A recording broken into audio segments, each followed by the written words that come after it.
Y'all know I'm batch recording, so do not judge this dress being seen last week. Look, y'all, I'm making moves. I got stuff to do. So that's it.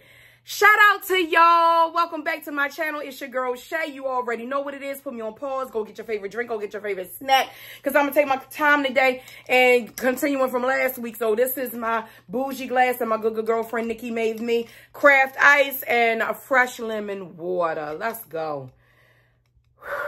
Y'all, I'm a little tired. Shout out to all my day one. Shout out to all my new subscribers. You could be anywhere in the world and you are here with me and I love you.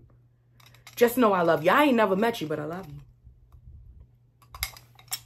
I love you and I thank God for you. And I want the best for you. That's why we over here giving away free game. Let's get into it. Last week we talked about shooting your shot. Why not to do it? Okay. This week we are talking about, what are we talking about? The dangers of being a pick-me. All right, if you don't know what a pick-me is, they consider a pick-me a woman who really desires to be picked by men, who craves male attention at a deficit. I think it's natural to want attention. Men, it's natural for natural for men to want attention from women. It's natural for women to want attention from men. It's not like that. It's more in like a desperation type of way. Kind of like what I talked about shooting a shot last week. So this speaks to a specific audience. And I'm going to talk about the dangers of being a pick-me. If you are a pick-me, please sit down and get your notebook out. Please sit down and get your notebook out. And it's okay. It's okay. Because at one point or another, and ain't nobody going to admit this, everybody has been a pick-me in some season with some man sometime in their life. Let's tell the facts. Okay? All right. So I wanted to say that. But let's get into the 8 points because y'all know I got 8 points. I'm on assignment today, so let's get right into it. Number one, you will always be a slave to someone else's validation or approval of you. God has already approved and certified you. Yeah, you could use some tweaks. Yeah, you could use to spruce yourself up sometimes. Yeah, you could.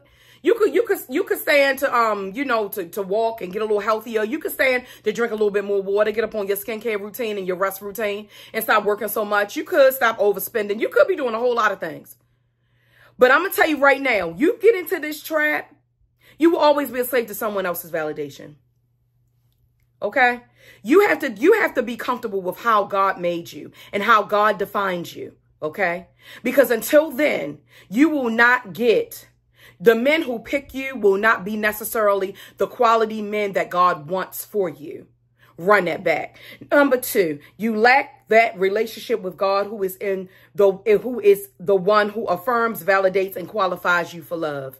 If God said not right now, just lie and wait. Your time is coming. And this is what people don't understand. I don't care how long you've been single. It only takes one moment and one man. It takes one moment and one man. Out of all of this time you have in life, don't fret on it that it hasn't happened yet, okay? It will happen, but you've got to be in the right position for God to be able to bless you. God is not going to bless you with all of those things if you're not sitting in the right posture. Okay. Number three, you lose focus on what you really need to begin to focus on more on being chosen. You focusing so much, you know, you getting your hair like this one, getting this done and getting that done. Ain't nothing wrong with improving yourself, but that's not necessarily going to make you get picked. It may make you get lust after. I'm speaking facts. I had a big bottle my whole life. I'm speaking facts. It may get you to be lusted over. It may not get you picked though. It may not get you chosen in the way you need to be chosen. Okay, number four, it becomes a competition and you start to secretly and or subconsciously compete with women around you because you want to be picked so desperately. You will tear down anybody and everything. I don't know if y'all saw the movie Inside Out 2. I loved it. As a clinician, it was such a dream. It was such a dream. I love it so much. And I work with adolescents and it's just great. Okay. But when envy came into play, when the emotions, if I don't want to give the movie away or if you've seen it, but I just want to talk about envy for a second. Envy is powerful. Envy can drive you to compare and contrast with someone in a very negative way. To be inspired by someone does have a little bit of envy in it, but it's more of a healthy envy. And I don't think people really talk about that. It's more of a healthy jealousy. It's more of a, oh, they doing that. Oh, I can do it too. And you say, hey, I'm inspired by that person. And say that person, and you can even tell that person, hey, I really like how you do this or you do that. I like how you do your makeup. I like how you wear your hair. I get people stop me a lot of times. I'm a plus size curvy girly. And people ask me all the time, where do you shop? Where did you buy this? Where did you buy that? And I delight in those conversations. I delight in people asking me those things. And I'm very, very open in telling, right? But it comes to a point where, and when you're a pick-me, you start to compare everything. I mean, down to the bottom, oh, what kind of shoes? Oh, they was here, so I'm going here. Or they was there, they was going. That's not what we need. Okay? Number 5. You are comparing yourself to people in relationships that you have no idea what is really going on. That person could be in a domestic violence situation. That person could be being abused in any kind of way, financially. Everybody wants to be this girl from the 50s now that doesn't work and doesn't have. And I was raised by my mother and my father. And my father made sure, he said, I want y'all to be independent. I don't want you to depend on a man for nothing. Not necessarily in a financial way. That's what was instilled in me. You still get your bag. I still know how to love a man. I still know how to treat a man well. And anybody that's been with me knows so. So I'm just saying it's the fact of you need to know that you don't really know what this person is going through or getting to be able to have what they have. I saw somebody on TikTok. She was like, yeah, I'm a content creator and a stay-at-home girlfriend. When did that become a term? A stay-at-home girlfriend, not stay-at-home wife? Or stay-at-home mom? Come on. Come on. We getting out of hand with this. We need to reel it on in. Grandma ain't told no lies. I said that last time, and I hold my tongue. This is my page. I say what I want. Anyway, y'all comment down below. Y'all know Grandma ain't told you no stories. Led you in the right direction, and whether you wanted to take it or not was on you. Because people treat you different when they know you ain't got nothing. People treat you different when they know you ain't leaving. That man gonna treat you different if you got a bag of your own versus if you relying on him on the bag.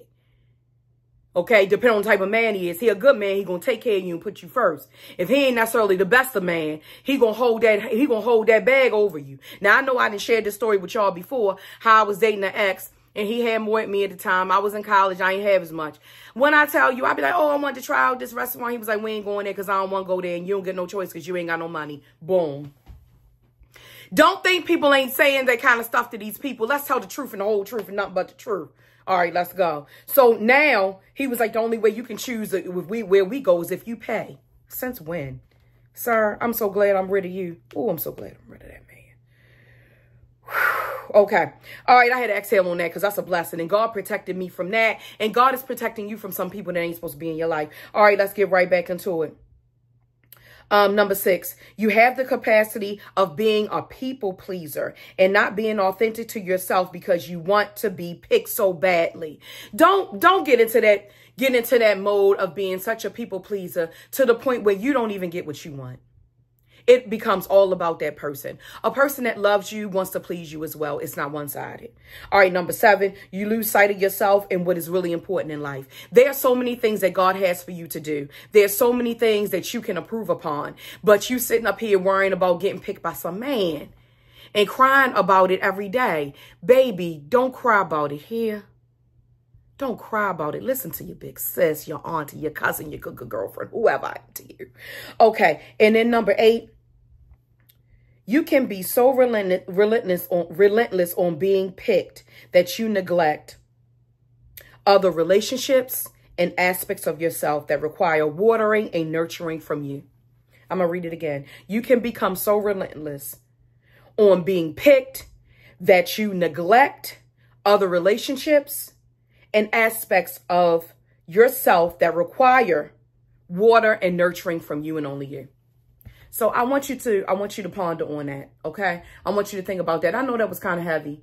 And if you are pick me, you can be delivered. It takes one choice. It takes one choice in a series of events to change everything around for you. Don't ever Don't let nobody make you think that change ain't here. Like change can't happen. You ain't got to stay in the same pattern. You can create a new pattern. Why am I? Devil, get off my back.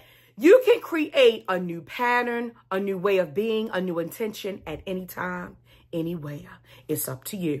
All right, y'all. That's all I got. I love you dearly. Ain't nobody better than you, and you deserve the best out of life. Remember, don't forget to thumbs up this video if you like this content. Let YouTube know you like my content. If you love my content and I'm your zhush and you feel like I'm your family and all of that, y'all don't forget to subscribe and comment down below. I love you all. I wish you all the best, and I want you to have the best. And sometimes having the best takes time. All right, y'all. I hope this message has inspired you. I hope this message finds you blessed. Don't forget to like, comment, share, and subscribe. And I'll see you all in my next video. Love y'all.